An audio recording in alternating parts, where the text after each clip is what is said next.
What's up, Sneaky Nation? Sneaky P here, back with all the news after week 13 of our Los Angeles Crusaders franchise in season number 4. The Crusaders had their most dominant win of the entire season, looking extremely good against the New York Giants. Unbelievable game from the offense. Derek Carr only threw 13 passes and had 5 touchdowns. Unbelievable. A lot of huge plays from the offense. And the running game took care of business too. People have mentioned in the comments that the sliders are not going to change until I import it through the main menu. I remember that going around when the game first came out. I had forgotten about it when I did the sliders episode. However, clearly something has changed in those sliders. Those last 2 games have played much differently than we've been playing in the past. So I wonder how much of that is a myth. On the off chance that it is not, and I'm not saying it is or isn't, I don't know. I'm saying that the sliders clearly seemed a little bit different. But either way, I did make a change. I uploaded it into the main menu and then uploaded it into the series. So if it had not changed before, it should now. So we are going to keep the sliders for another week and kind of see if there was a difference made or not. Maybe I just had a really good offensive game out of nowhere. I don't know. I don't know what the scenario is. But I will listen and try it that way as well, just to make sure we get it right.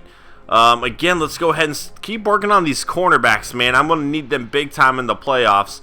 The computer did complete a very high percentage against us, passing-wise. So that's something to keep an eye on as we move forward, too. As well as their running game. That's the thing. The Giants had a really good offensive game. They just couldn't get it done when it mattered. I don't know exactly how it played out the way it did, but Turbin was running it all over us. Parker was throwing a very high percentage. So I don't know where the breakdown was for that we ended up winning so well. I think our offense was just way too dominant throughout the game. And that would be the explanation. So moving forward, let's go ahead and check out our draft stories. See if we have anything here. Crusaders coming to this week with the number 4 ranked defense. How will the Jets fare against the vaunted defense?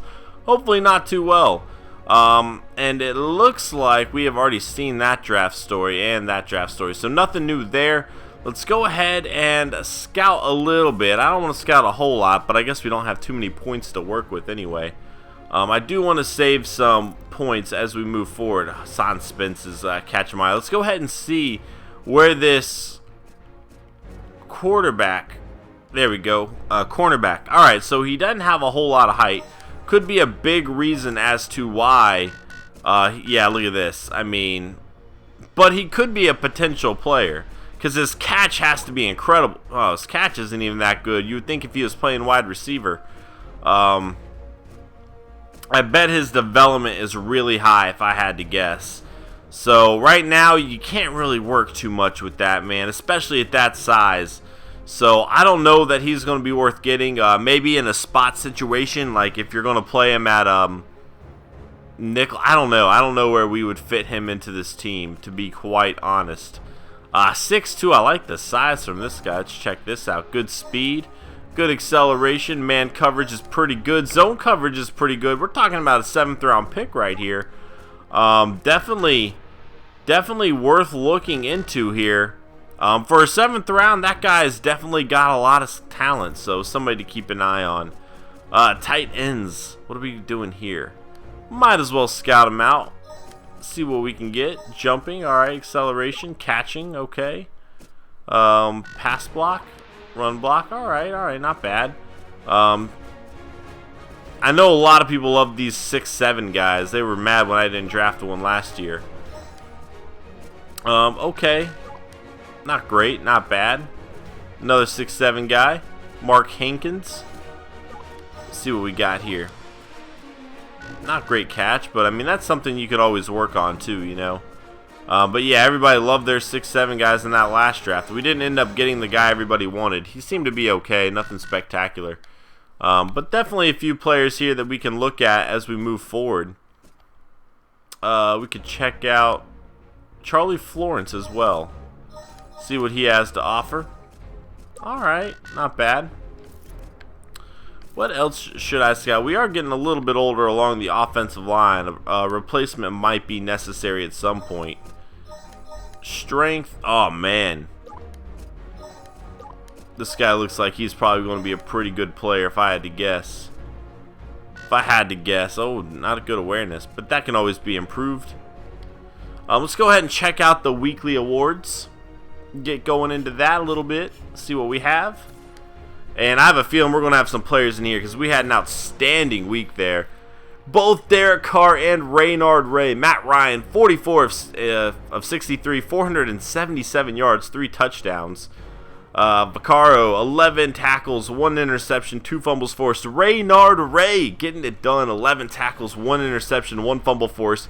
He has really come on strong in recent weeks, guys. This guy is a player to look out for. And potentially, if cap room does become an issue, he could be making Brandon Spikes available, guys. That's something to keep an eye on. Clearly, we want to have Spikes on our roster, but the whole financial glitchiness of the franchise mode might make him expendable, especially with Reynard Ray playing the way he has been lately. Derek Carr, 11 of 13, only 13 passes thrown, 268 yards, 5 touchdowns, a lot of monster plays from our receivers and tight ends throughout that game, and even our running backs had some big plays, so huge game in that perspective. Let's go ahead and check out the league stats, but what we're going to do is we're just going to check out our division this time, kind of see it from a different perspective, and see how everybody's doing in comparison with each other. AFC West, here we go. Chaz Jenkins leading the way with 101.1 quarterback rating. Derek Carr second on the list, 93.8. Tremaine Small, 90.4. We can go check out his last few games as well. That's something to keep an eye on. 13 touchdowns to 10 interceptions for him.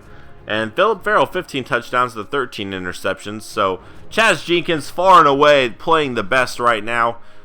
Derek Carr coming on strong with that last week. Had it not been for that, you know, he would not be in as good of a position as he is now. But that monster game definitely helped him out.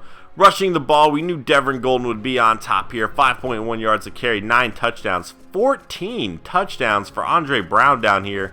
Having a pretty good season considering what week we're in. Unbelievable. Reggie Bush, the other side of that two-headed attack there. Monte Ball getting things done. And Jamal Charles. Le'Veon Bell not doing quite as well as Monte Ball. That's a little bit interesting. I think he's been dealing with some injuries too. Pierre Garçon leading the way in catches. 902 yards. Keaston Mack second in catches with 76, or he's tied with Curse at least. 8 touchdowns for him. Demarius Thomas leading the way in the touchdown category for our conference, and then Latimer and Sellers tied. Sellers being the rookie, definitely having a pretty good season. With Tremaine Small especially, he started to break out a little bit more after that. Derek Johnson leading the way in tackles. There is Brandon Spikes still having a monster season, obviously. And the sacks, we know this has been an issue. We've been trying to fix it all season long. All season long we've been trying to fix it, and nothing seems to be working. All this entire series, really. Interceptions, the Chiefs getting it done. 2 players with 4. The Broncos also 2 players with 4. Jimmy Mosley has 3. Ofisa Okafor has 3. And Namukamara has 3. Definitely not getting a whole lot of interceptions this year. 1 for the rookie Landrum, or 2 for the rookie Landrum there. So those are the stats so far. We'll also check out Tremaine Small's last few games and call it an episode. Let's go see how he has been doing. We'll do league schedule. And I think we need to go up to week 12 first. See what we got here. Redskins, Chiefs. Player stats. Tremaine Small, 2 touchdowns, 3 interceptions, 194 yards. Let's see who is receiving those touchdowns. One of them being Sellers, the other being Curse. And then we'll check it out one more time for week 13, see how he did there. And the Chiefs are going to lose to the Broncos, the division game. See how he's doing in his division matchups here. Chaz Jenkins, 4 touchdowns, 0 interceptions. Tremaine Small having a little bit of a better game, 321 yards, 3 touchdowns. However, those 2 interceptions could have hurt his team pretty greatly. Let's see about those touchdowns, where they went. Roddy White getting 1, so he is back from injury. We did not see him in our matchup. and Jermaine Kearse getting one, as well as Sellers once again finding his way into the end zone. He's really having a pretty good season. Guys, that is going to be it for this episode. If you enjoyed, please hit that like button. It helps me out a lot. Hopefully these new sliders get it done. Hopefully that was just the issue and we can field a more competitive series. I certainly would love to see that. And I will see you guys in Week 14 as we take on the New York Jets. Later.